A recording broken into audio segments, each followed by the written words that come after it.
Nestled in the vast expanse of the Pacific Ocean lies the Republic of Nauru, an island nation so small it could fit within most major cities. This tiny dot on the map, barely visible unless you know precisely where to look, is home to a unique history and a people facing extraordinary challenges. Nauru is the world's smallest island nation, a mere 8.1 square miles, and boasts the curious distinction of having no official capital city. Its 10,000 inhabitants share a common heritage, language, and a story that is both remarkable and deeply concerning. For a brief period, Nauru was the envy of the world, its people enjoying a level of affluence rarely seen. The source of this wealth lay beneath their feet in the form of phosphate, a mineral highly sought after for its use in fertilizers. The story of Nauru is one of boom and bust, of environmental degradation, and the enduring spirit of a people determined to forge a sustainable future. This tiny island nation, once lost in the vastness of the Pacific, now cries out for our attention, urging us to understand its plight and to offer a helping hand.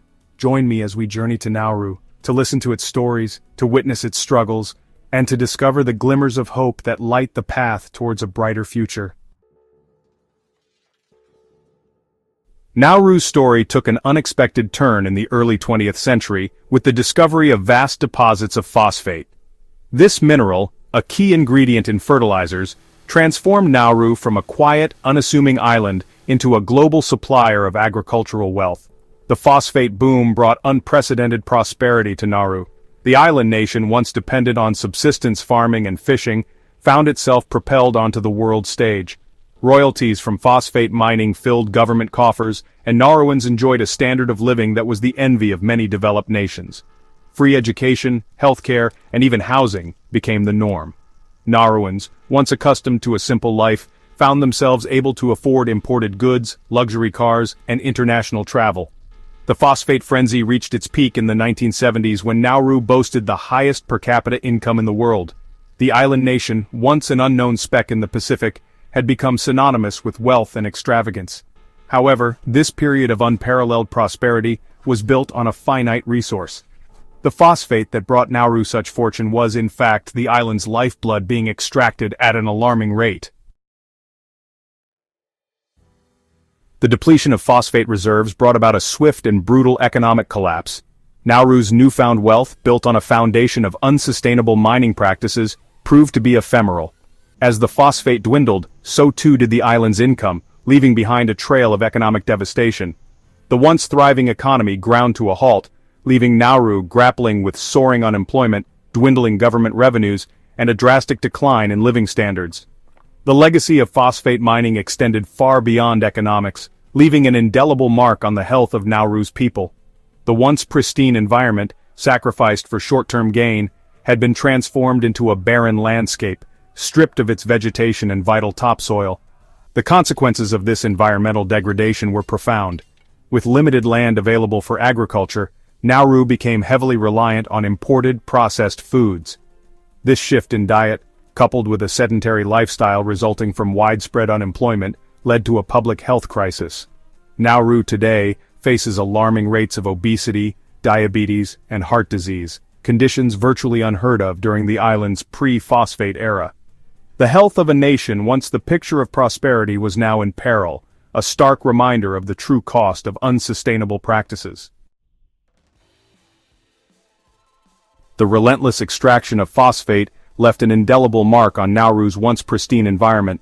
The heart of the island, once covered in lush tropical vegetation, was transformed into a desolate wasteland. Towering limestone pinnacles, remnants of the phosphate deposits, now stand as stark reminders of the island's ravaged landscape. The removal of phosphate exposed the underlying coral bedrock, leaving the land infertile and vulnerable to erosion.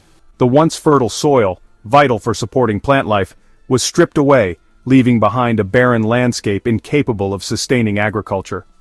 The environmental consequences extended beyond the land. Dust from the mining operations blanketed the island, contaminating water sources and impacting air quality. The marine ecosystem, once teeming with life, suffered as sediment from the mine's choked coral reefs and disrupted delicate marine habitats. Nauru's environmental degradation stands as a stark reminder of the delicate balance between economic development and environmental sustainability. While many island nations in the Pacific have turned to tourism as a viable economic alternative, Nauru's tourism industry remains largely underdeveloped. The scars left behind by phosphate mining, the barren landscape, and the lack of pristine beaches present significant challenges in attracting visitors seeking idyllic island getaways. The limited infrastructure, a consequence of the economic downturn, further hinders the growth of tourism. Accommodation options are scarce, and transportation links remain underdeveloped, making it difficult for tourists to explore the island and experience its unique culture. Moreover, Nauru's remote location, far from major tourist hubs, poses logistical challenges and increases travel costs, making it a less accessible destination compared to its Pacific neighbors. Despite these challenges, Nauru possesses untapped potential as a niche tourism destination. Section 6. Voices from Nauru: Stories of Struggle and Resilience. The challenges facing Nauru are not merely abstract statistics, they are woven into the fabric of daily life for its people. Meet Maria, a grandmother who remembers the days of abundance during the phosphate boom, now struggling to provide nutritious food for her grandchildren in the face of soaring food prices and limited access to fresh produce. Listen to the story of Joseph, a young man who dreams of becoming a doctor but sees his aspirations hampered by the lack of educational opportunities and the limited economic prospects on the island. These are just two of the many voices that speak to the resilience of the Nauruan people. Despite the hardships, they remain deeply connected to their culture and traditions, finding strength in their shared history and their unwavering determination to create a better future for generations to come. Their stories serve as a poignant reminder that behind the statistics lie real people, each with their own hopes, dreams, and struggles. Section 7. Seeds of Hope: Initiatives for a Brighter Future. Amidst the challenges, glimmers of hope emerge as Nauruans strive to rebuild their nation and secure a sustainable future. Recognizing the need to diversify its economy, Nauru is exploring new avenues for growth. Initiatives are underway to develop sustainable fishing practices, harnessing the rich marine resources that surround the island. Renewable energy projects, particularly solar power, are gaining traction, aiming to reduce Nauru's dependence on imported fossil fuels and mitigate the impacts of climate change. Efforts are being made to rehabilitate the mined-out areas, with pilot projects exploring innovative techniques to restore the land's fertility and create opportunities for small-scale agriculture.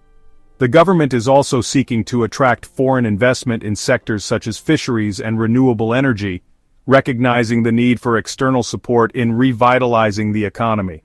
While the road to recovery is long and arduous, these initiatives represent seeds of hope, testaments to the resilience and determination of the Nauruan people. Section 8. Nauru's Call to the World. Nauru's story is a powerful reminder that we are all interconnected. The challenges facing this tiny island nation are not theirs alone to bear. The global demand for phosphate, fueled by our desire for cheap food and agricultural productivity, played a significant role in Nauru's current predicament. The environmental devastation wrought by mining serves as a stark warning about the consequences of unsustainable practices.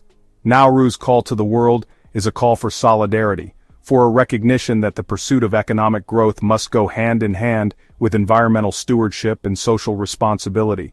It is a call for greater awareness of the plight of small island developing states, which face unique challenges in the face of globalization and climate change. Nauru's story compels us to rethink our consumption patterns, to advocate for sustainable practices, and to support initiatives that promote global equity and environmental justice. Section 9. A Shared Responsibility: Our Role in Nauru's Recovery. The journey towards a sustainable future for Nauru is a collective endeavor.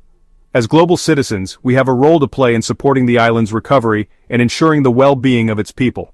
We can start by educating ourselves about Nauru's history, its challenges, and its ongoing efforts towards sustainability. By amplifying Nauru's voice on the international stage, we can raise awareness about the plight of small island developing states and advocate for policies that promote their sustainable development.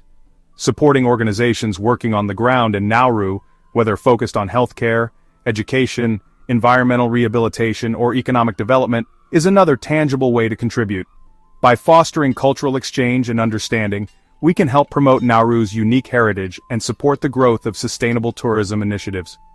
Every action, no matter how small, can make a difference in the lives of Nauruans and contribute to the realization of a brighter future for this resilient island nation. Let us answer Nauru's call to action with compassion, solidarity, and a shared commitment to building a more just and sustainable world for all.